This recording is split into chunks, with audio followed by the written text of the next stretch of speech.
Podemos nos sentar. Amados irmãos e irmãs, em nosso Senhor Jesus Cristo, o Evangelho de hoje nos apresenta 10 leprosos que, vendo Jesus passar perto deles, gritam: Jesus, Mestre, tem piedade de nós. E Cristo nosso Senhor os cura a todos. E os 10 vão embora, vão lá mostrar-se aos sacerdotes, como Jesus falou. Mas somente um, ao perceber que estava curado, voltou para agradecer. E nosso Senhor se questiona ao leproso: onde estão os outros? Não foram 10 que foram curados? Somente este que é samaritano veio para render graças a Deus. Esse evangelho, para além de ser um milagre concreto, realmente realizado por Cristo, é símbolo também da história da salvação. Todos nós, com o pecado, somos como que leprosos. Os 10 leprosos representam todos nós. Mas Deus, em sua misericórdia, no seu projeto de amor salvífico, envia seu Filho único para nos curar, para nos limpar. E nosso Senhor vem e, com sua morte na cruz, Ele salva todos os homens. Todos os homens foram salvos na cruz de Cristo. No entanto, nem todos que são salvos retornam para Cristo para agradecer. Esse retorno a Cristo para agradecer simboliza o acolhimento ativo da salvação operada por Cristo. Significa a busca da santidade. Cristo vem para nos oferecer um caminho de santidade. Ele já se entregou por nós. Às vezes a gente responde e às vezes não. Às vezes nós somos gratos e às vezes nós somos ingratos. Essas pessoas que voltam para Cristo com gratidão simbolizam os santos. Esse único leproso, esse 10% daqueles leprosos, simbolizam os santos. E é com muita alegria que hoje nós tivemos em Roma a canonização de 2 novos santos. A primeira canonização feita pelo nosso Papa Leão XIV, que canonizou um jovem italiano de 25 anos, Pier Giorgio Frassati, vicentino, terceiro dominicano, da ordem terceira, um leigo, um jovem. E canonizou também um outro jovem, inglês de nascença, mas italiano de vida e família, Carlo Acutis. Esse representado no quadro aqui ao lado. É com grande alegria que em todo o mundo a Igreja Católica fala, pensa e reza a esse adolescente de 15 anos que morreu em 2006, muito perto de nós, e que atinge hoje o coração dos católicos no mundo inteiro. Carlo Acutis nasceu em 1991 em Londres. Seus pais eram ambos italianos, ambos de família muito rica, que estavam morando em Londres para estudar. Eles casam em Roma em 1990 e em 91 nasce Carlo. E logo eles voltam para a Itália e vão morar em Milão. Tanto o pai como a mãe de Carlo, o André e a Antônia, eram católicos só de nome. A Antônia só tinha ido à igreja 3 vezes na vida, basicamente para receber os sacramentos do batismo, da primeira comunhão e do matrimônio. A providência divina fez com que esse casal contratasse uma babá polonesa chamada Beata. Beata é o nome dela, não que ela é beata. E a Beata, como boa polonesa, era muito devota de Nossa Senhora de Czestochowa, muito fiel na sua prática cristã. E foi essa babá que começou a transmitir os primeiros rudimentos da fé e da piedade para o pequeno Carlo. E desde cedo, o menino foi se mostrando precoce para aprender e para gostar das coisas de Deus, desde muito pequeno. Desde as primeiras palavras, ele já começava a se interessar pelas coisas de Deus. A Beata levava ele na missa, ia fazer visita ao Santíssimo, carregando sempre aquela criança.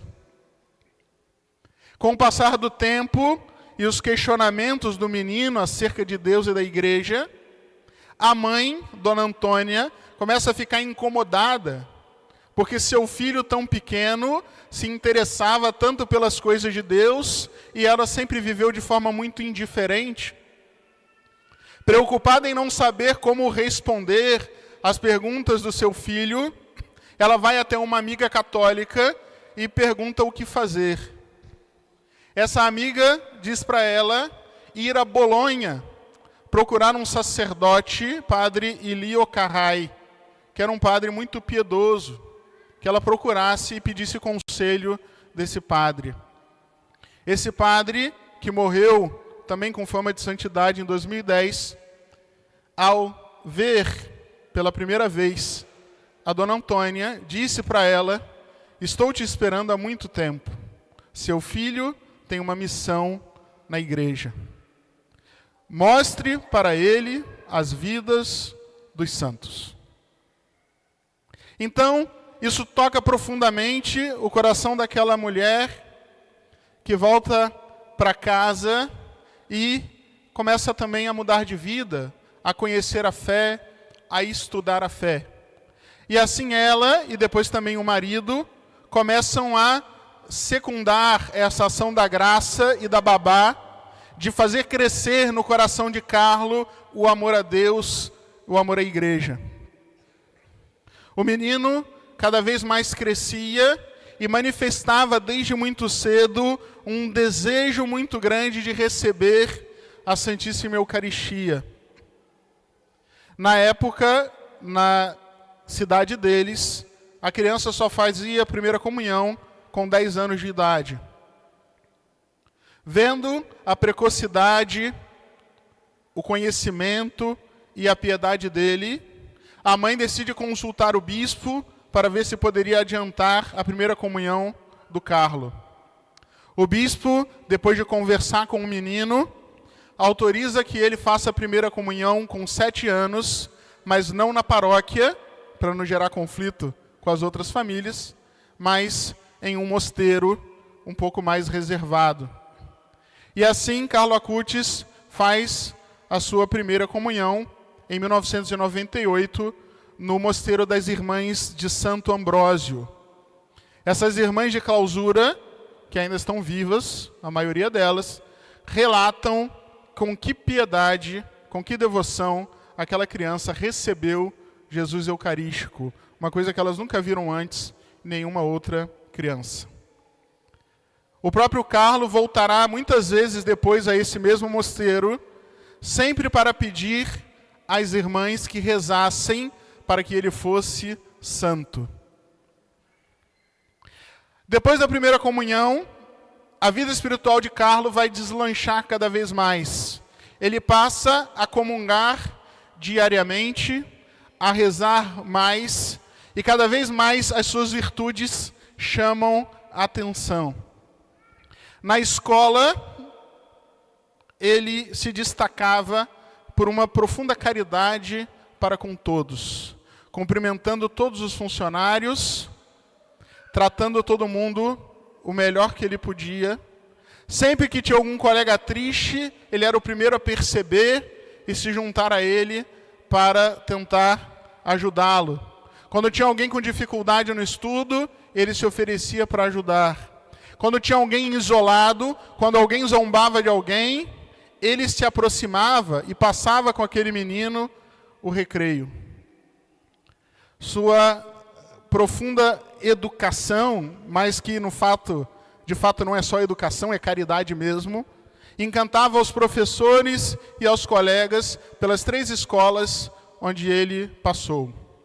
Quando ele já estava mais velho, adolescência, ensino médio, que começa, as paixões a se aflorarem nos adolescentes, ele era aquele que repreendia e exortava os seus colegas contra os vícios da impureza, aconselhando que eles não manchassem sua alma com nada de impuro.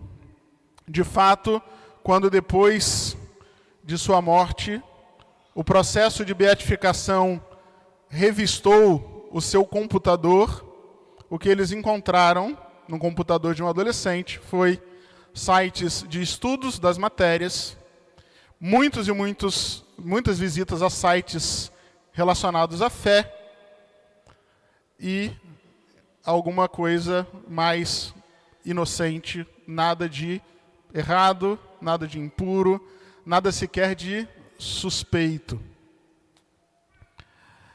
Em casa, Carlo era um exemplo perfeito de obediência, sempre obedecendo aos pais, aos funcionários. Vivia com muita piedade, frequentando diariamente a Santa Missa, às vezes 2 missas no dia, rezando sempre, estudando bastante e se dedicando àquilo que era uma das suas paixões, que era a programação, a internet. Com 11 anos de idade, ele já estudava livros universitários de programação e criava, inclusive, sites. Naquele tempo, imaginem só, início dos anos 2000, a internet não era como a internet de hoje, internet rápida. Ele criou, inclusive, o site para os jesuítas, para que eles conseguissem doações para os mais necessitados. Esse site foi inaugurado logo antes da sua morte. Aliás, o seu amor pelos mais pobres era notório. Carlo Acutis, nas ruas de Milão, andava de bicicleta sozinho ou junto com o Rajish, seu empregado, que era hindu e se converteu graças a ele, sempre conversando com todos, ajudando a todos, pegando sua mesada e gastando com sacos de dormir, garrafa térmica, quentinha para os mais pobres, procurando levar os moradores de rua para abrigos, conversando com todos, de modo que quando teve sua missa de corpo presente, sua paróquia estava abarrotada de gente, cheia de morador de rua, e a mãe não estava entendendo nada. De onde que surgiu esse pessoal? Tudo que é porteiro de Milão estava lá, porque ele saía falando com todos. Imaginem só, lá é a Europa, as pessoas não saem falando com os outros sem motivo, igual aqui no Brasil, né? Então ele fazia isso por amor mesmo, por caridade, por bondade. Ele vivia profundamente esse amor pelos pobres e vivia ele mesmo, mesmo sendo muito rico, vivia com extrema simplicidade. O pároco dele só foi descobrir que ele era rico depois que ele morreu. Tamanha era a simplicidade com que ele vivia, com que ele se vestia. Bom, é muita coisa bonita para falar do Carlo. A vida dele, como a vida de todos nós, né, foi se transcorrendo nesses ambientes de igreja, de escola, de casa, férias. As suas férias, as férias na Europa são longas, né, diferente aqui do Brasil. Ele aproveitava para visitar os lugares sagrados. Lá na Europa é perto de tudo, a família tinha condições, então ele ia a Fátima, ia a Lourdes, ia a Roma, ia a Pompeia, ao Padre Pio, e ficava alimentando nas férias a sua devoção e aprendendo com os santos como fazer, como agir. A gente pode dizer, ou poderia ter a tentação de pensar, que talvez fosse mais fácil viver essa vida de piedade e santidade sendo um menino de família rica, que não tinha talvez aparentemente grandes desafios, mas assim como nós falamos dos leprosos no início da pregação, é oportuno a gente recordar a história de um outro leproso lá do Antigo Testamento. O livro de Jó fala que em certo momento o Satã aparece diante de Deus no céu e Deus pergunta: Satã, por onde você andava? E Satã responde: eu estava perambulando pela terra. E Deus pergunta: reparaste no meu servo Jó, como ele é um homem íntegro, justo e temente a Deus? E o que o demônio responde? É muito fácil ser íntegro, justo e temente a Deus quando o Senhor abençoa todas as coisas. Ele não tem dificuldade nenhuma na vida, ele é rico, a família é boa, não tem problema. Bota o teu dedo em Jó, fere com tua mão e verás se de fato ele é temente a Deus. O ouro se prova no fogo. E assim da mesma forma, acontece com Carlo. No dia 30 de setembro de 2006, começa a Via Sacra de Carlo Acutis. Ele chega em casa da escola, era um sábado letivo, ele chega em casa da escola mais cansado do que o normal. A família acredita que é cansaço de prática de esportes, ele gostava muito de praticar esportes. Aquele cansaço não passa. Depois, no dia seguinte, domingo, ele sai com a família para almoçar com os pais e com os avós no restaurante e começa a ter umas manchas esquisitas no olho, na perna, um cansaço ainda maior, e a mãe acredita que é uma gripe. Na época, tinha muitas crianças com uma gripe muito forte, um vírus. Como aquilo não passa, no dia seguinte, Dona Antônia não deixa Carlo ir para a escola e chama uma médica, uma pediatra, que diz que provavelmente ele está com cachumba, porque ele acorda inchado. Receita um antibiótico e não resolve nada. Passando mais 1 ou 2 dias, ela decide chamar um médico muito famoso, muito experiente, e esse médico, examinando Carlo, fala com a família que ele deveria ser levado para o hospital Demarque, um hospital do câncer. A família leva Carlo para o hospital, que fica ao lado da igreja, onde estão as relíquias de Santo Alexandre Sauli, que é padroeiro da juventude, e que era o santo que o Carlo tinha sorteado no início do ano para ser o seu santo de devoção daquele ano. Fazem o exame e é constatado que Carlo tem leucemia M3, que é uma doença gravíssima, que a pessoa só descobre quando está às portas da morte. O hospital encaminha Carlo para um outro hospital, São Gerardo de Monza, que é um hospital especializado em leucemia. Chegando no hospital, Carlo fala com a mãe: eu não sairei vivo daqui. Ele vai para os procedimentos médicos com muito sofrimento. A leucemia causa uma dor profunda. E, no entanto, Carlo está sempre sereno e sorrindo. Ele diz para a mãe que oferece os seus sofrimentos pelo Papa, Bento XVI na época, pela igreja, e para que ele não precisasse passar pelo purgatório. Depois de muitas tentativas e procedimentos, as enfermeiras reparam que tem algo ali diferente. Quando perguntam se ele está bem, ele diz que está, que os outros doentes sofrem mais e que elas deveriam tomar cuidado para não fazer barulho quando a mãe e a avó dele cochilassem, porque elas estavam cansadas, se preocupando com o cansaço da mãe em meio às dores atrozes da leucemia. Suas últimas forças ele gastou pedindo à mãe que rezasse com ele o terço. Então ele reza o terço já quase sem voz, pede para ficar sozinho e fecha os olhos para nunca mais abrir. Isso é 11 de outubro de 2006. É constatada morte cerebral. No dia seguinte, 12 de outubro, às 6h45 da manhã, seu coração para de bater. Quando a mãe é avisada que o Carlo tinha de fato falecido, ela vai até o quarto da avó do Carlo para dizer, e a avó diz, eu já sei, o Carlo me avisou que está no céu. Algumas semanas depois, Dona Antônia acorda meio assustada, com algo dentro dela, uma voz que repetia a palavra testamento.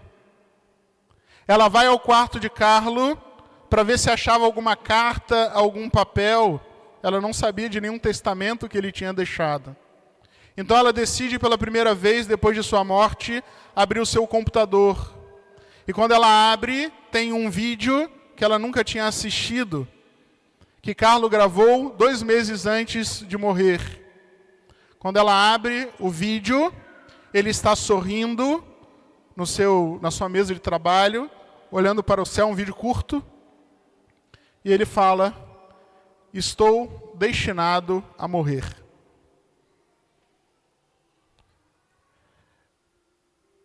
No fundo, a grande lição que esse jovem deixa para todos nós é essa consciência de que todos nós estamos destinados a morrer.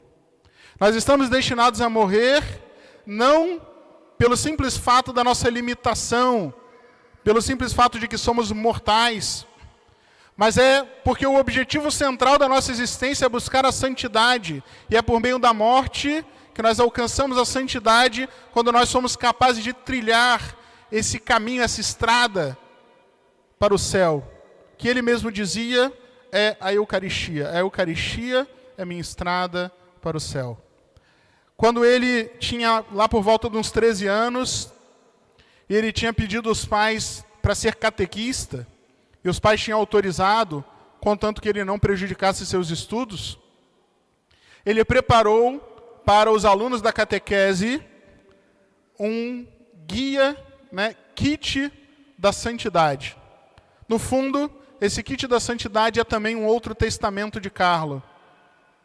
O kit da santidade mostra para nós qual foi o caminho que ele trilhou. E mostra por que esse santo é tão grandioso e tem tanto apelo ao coração do homem contemporâneo. Porque o seu kit da santidade está ao perfeito alcance de cada um de nós. A santidade será alcançada se nós, diz Carlo, formos à missa e à comunhão, de preferência diária. Fizermos adoração ao Santíssimo Sacramento, confissão frequente, de preferência semanal e até dos pecados veniais. Leitura frequente da Sagrada Escritura. Santo Rosário.